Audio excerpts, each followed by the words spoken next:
बिस्मिल्लाहिर्रहमानिर्रहीम अस्सलाम वालेकुम। आज का जो हमारा टॉपिक है वो है बीटा फंक्शन। अब सबसे पहले हम इसकी डेफिनेशन देख लेते हैं कि बीटा फंक्शन क्या होता है। कि इसकी डेफिनेशन है the beta function is denoted by beta of M N, यानी कि बीटा डिपेंड कर रहा है एम और एन पे, where M N is greater than zero, यानी कि जहाँ पे एम और एन जो है वो हमारे पास एक पॉजिटिव नंबर्स आ जाते हैं। ठीक हो गया, यहाँ पे एम एन हमारे पास पॉजिटिव नंबर्स आ जाते हैं।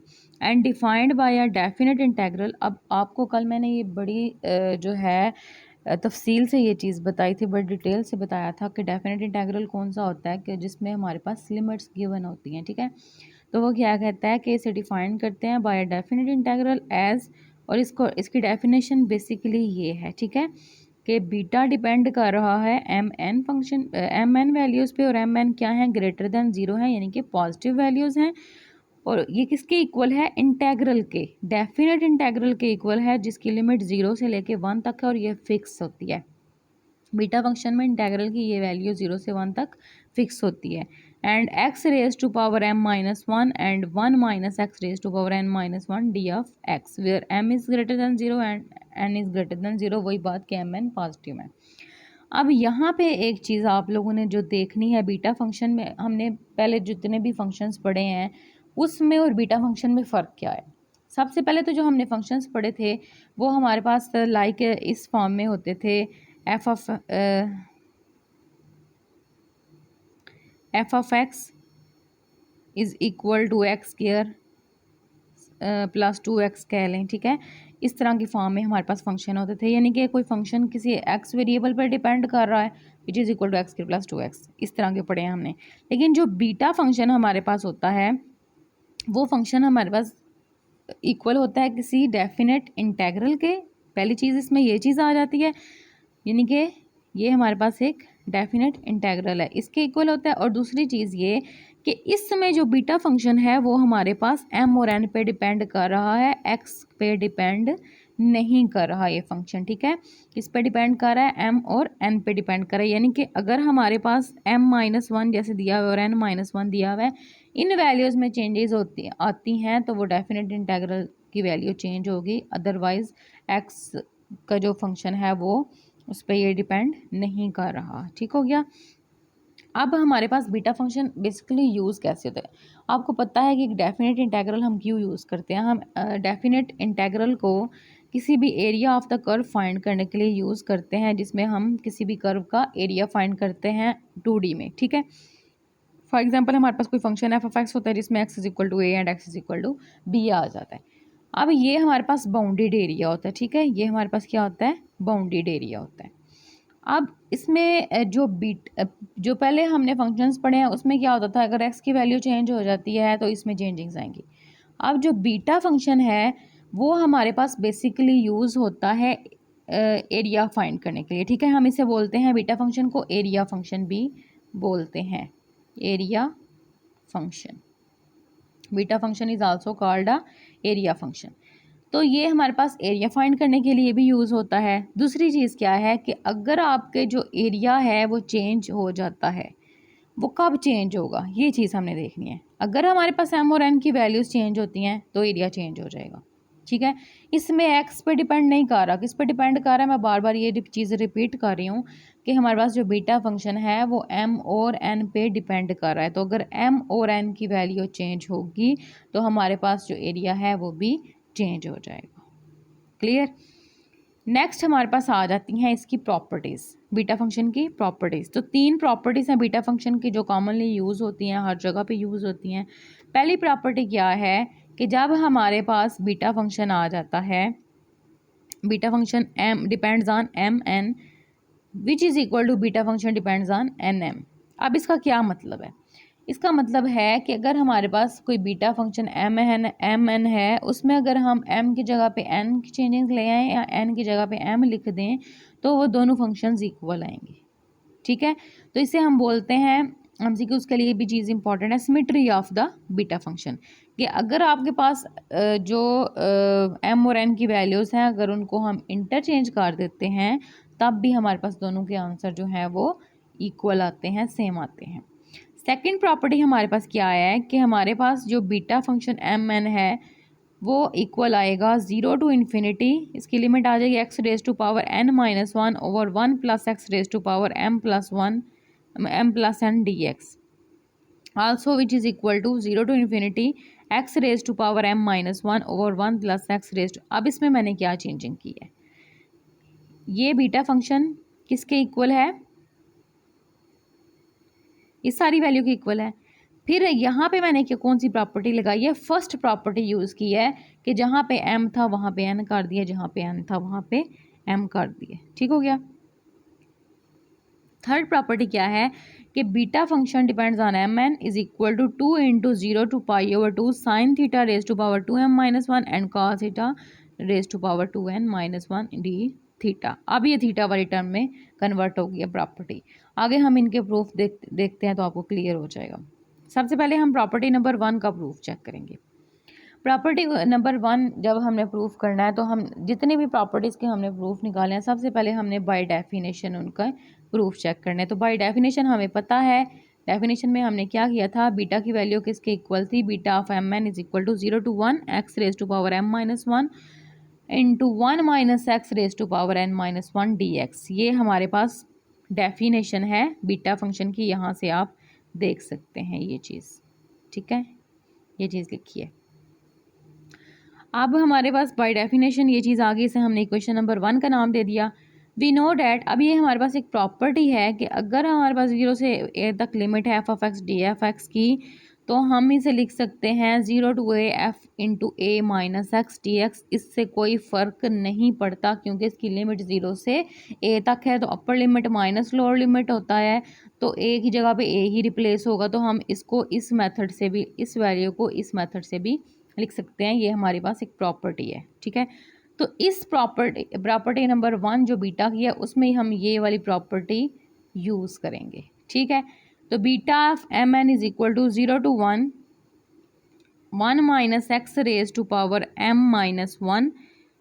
बाय डेफिनेशन मैंने ये प्रॉपर्टी लगाई है। यहाँ पे हमारे पास 0 से ए तक लिमिट थी, लेकिन हमारे पास बीटा फंक्शन में लिमिट क्या है, 0 से लेके 1 तक। तो जहाँ पे ए मैंने लिखा है इस प्रॉपर्टी में, वहाँ पे एक ही जगह पे मैंने रिप्लेस कर दिया है 1, ठीक हो गया। 1 minus x raise to power m minus one, और यहाँ पे क्या आएगा 1 minus one minus x raise to power n minus one आ जाएगा, ठीक हो गया। नेक्स्ट हम इसको मज़ीद सिंप्लीफाई जब हम करेंगे तो ये जो 1 माइनस वन है, माइनस वन और प्लस वन n की पावर n माइनस वन वाली पावर में ये हो जाएंगे कैंसिल, और हमारे पास क्या बचेगा X raise to power n minus one और 1 minus x raise to power m minus one. इसका क्या मतलब होगा कि हमारे पास जो प्रॉपर्टी हमने पहले लिखी थी कि beta depends on M N is equal to beta depends on N M equal होते हैं, तो ये हमारे पास फर्स्ट प्रॉपर्टी प्रूफ हो गई है। उसके बाद आ जाते हैं सेकंड प्रॉपर्टी की तरफ। तो सेकंड प्रॉपर्टी में भी हमने तीनों प्रॉपर्टी में मैंने यही बताया है कि हमने बाय डेफिनेशन इनको सॉल्व करना है। तो बाय डेफिनेशन हमारे पास बीटा की वैल्यू क्या होती है, 0 to 1 X raise to power m minus one and 1 minus x raise to power n minus one D F X. अब देखें हमने जो हमारे पास प्रॉपर्टी नंबर 2 है उसमें हमें डिनोमिनेटर में 1 plus X raise to power m plus n वाली फॉर्म चाहिए, ऐसा ही है। तो हमें डिनोमिनेटर में ये वैल्यू बनाने के लिए हमें कुछ सब्स्टिट्यूशन करनी पड़ेगी। तो हम क्या करेंगे, हम x की वैल्यू को रख लेंगे इक्वल 1 प्लस वाई के, 1 ओवर 1 प्लस वाई के, ताकि कुछ वैल्यू हमारे पास डिनोमिनेटर में आ जाए। उसके बाद हम क्या करेंगे, जब हमने इसको y के टर्म में चेंज किया तो ज़ाहिर है हमें फिर डी एक्स वाली वैल्यू भी चेंज करनी पड़ेगी, फिर हमें उससे भी डी वाई में कन्वर्ट करना पड़ेगा। तो हम क्या करेंगे, इसका डेरिवेटिव लेंगे। तो डेरिवेटिव तो आपको लेना आता है, यहाँ पे इसका डेरिवेटिव आ जाएगा minus 1 over 1 plus Y whole का स्क्वायर इंटू डी वाई। अब जब हमारे पास इनकी वैल्यूज़ चेंज हुई हैं, सब्स्टिट्यूशन की है, तो लिमिट्स भी चेंज होंगी, ठीक है। तो लिमिट्स जब हम चेंज करनी है तो पहले हम चेक करेंगे लिमिट्स को हमने कैसे फाइंड करना है। हम इसे थोड़ा सा अरेंज करके लिखेंगे, 1 प्लस वाई को मल्टीप्लाई दूसरी साइड पे चेक कर देंगे और x को दूसरी साइड पे ले आके डिवाइड कर देंगे। तो 1 plus y is equal to 1 over x की वैल्यू आ जाएगी।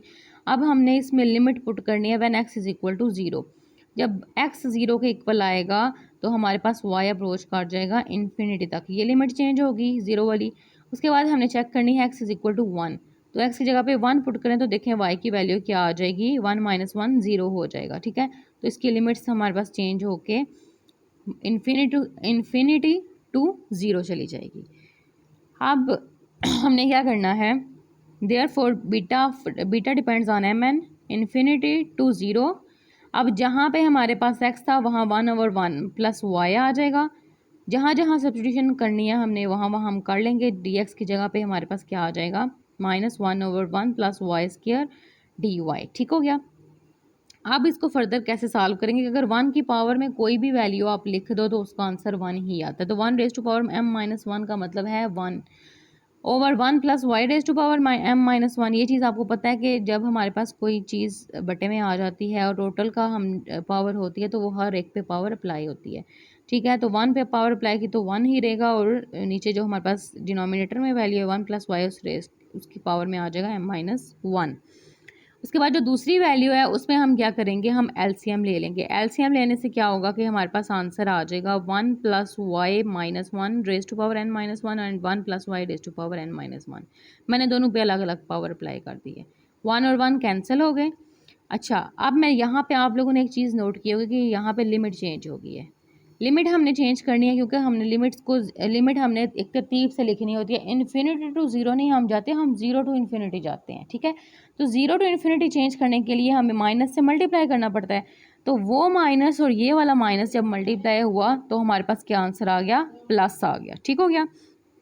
अब हमारे पास 0 टू इन्फिनिटी लिमिट चली गई है 1/1 plus Y whole raise to power m-1 y raise to power n-1 over 1 plus y raise to power n-1 and 1/1 plus Y whole का square. ठीक है, अब हमने क्या करना है, अगर हम इन वैल्यूज़ को मल्टीप्लाई करें तो आपको ये मल्टीप्लिकेशन का रूल पता होगा कि अगर बेसिस सेम होती हैं तो पावर्स क्या होती हैं, ऐड हो जाती हैं।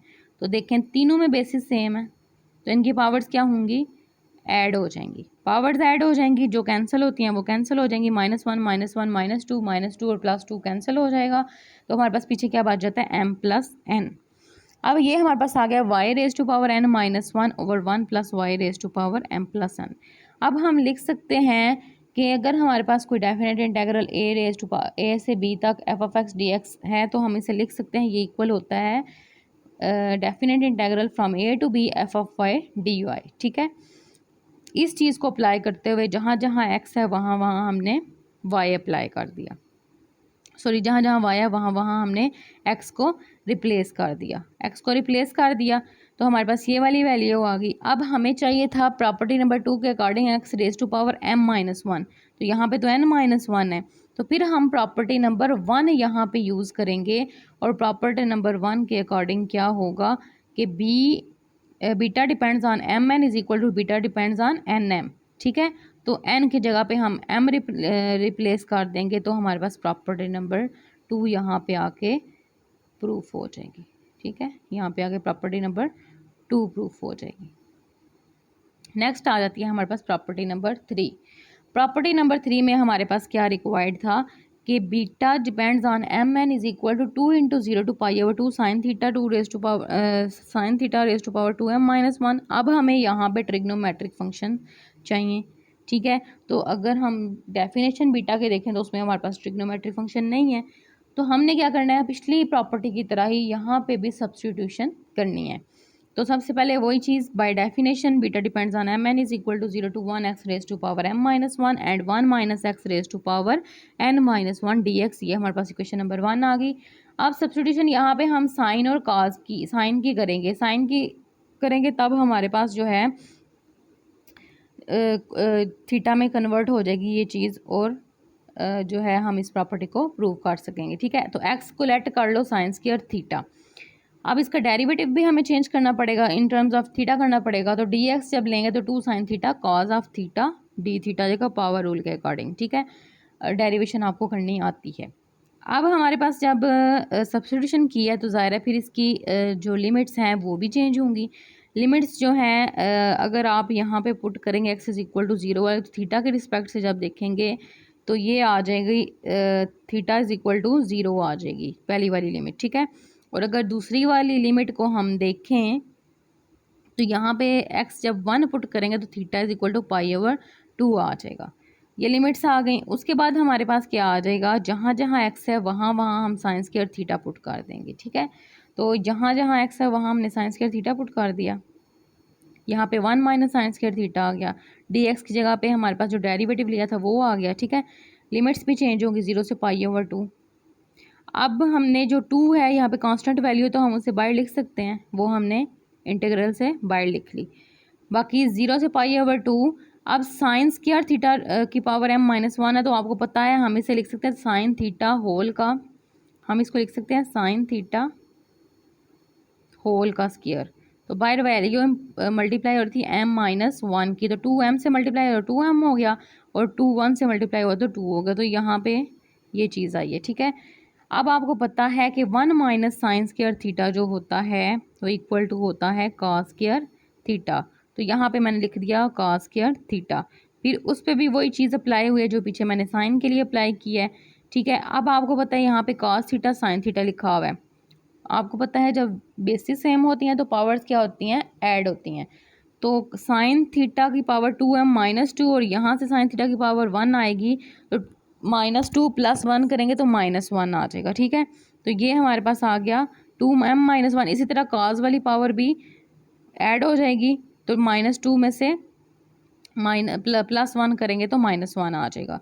तो यहाँ से देखिए आपके पास जो आंसर आ रहा है वो थर्ड प्रॉपर्टी के अकॉर्डिंग ही आ रहा है। ठीक है, यही हमें रिक्वायर्ड था। ये था आज का लेक्चर।